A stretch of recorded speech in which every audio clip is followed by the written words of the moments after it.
ఇది చాలా సీరియస్ వార్త. పూజ్యులు పెద్దలు కోదండరాం సార్ 2 ఏళ్ల తర్వాత సర్కార్పై నోరు విప్పారు. నిన్నో మీటింగ్లో జరంత గట్టిగా మాట్లాడే వరకు తెల్లారే అధికార పార్టీ నుంచి గట్టి మాటలు ఎదుర్కోవాల్సి వచ్చింది. ఇప్పుడు తెలంగాణ అంతటా ఇదే చర్చ. ఇంత సీరియస్ వార్తను ఇట్లా కాకుండా మరే విధంగా చెప్పలేకపోతున్నాం. ఫస్ట్ కోదండరాం సార్ ఏం మాట్లాడిండో ఇందా. నువ్వు చేస్తేనా మంచిది, చేయకపోతే నేను ఊకుంటానా? మీకు కాకపోతే మేము చేసి చూపిస్తాం, ఊకుంటామా? ఖచ్చితంగా అభివృద్ధి చేసి చూపిస్తాం. ఇట్లా మాట్లాడితే సర్కార్ వాళ్ళు ఊకుంటారా?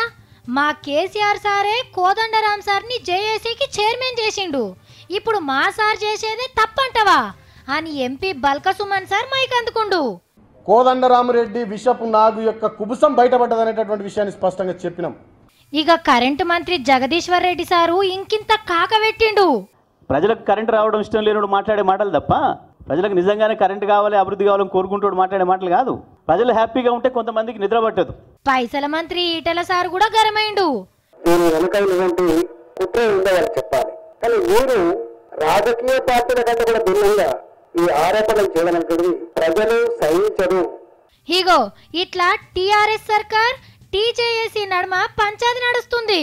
చూడాల మరి ఈ పంచాది ఎటు పోతుందో, ఆఖరికి ఏమైతుందో.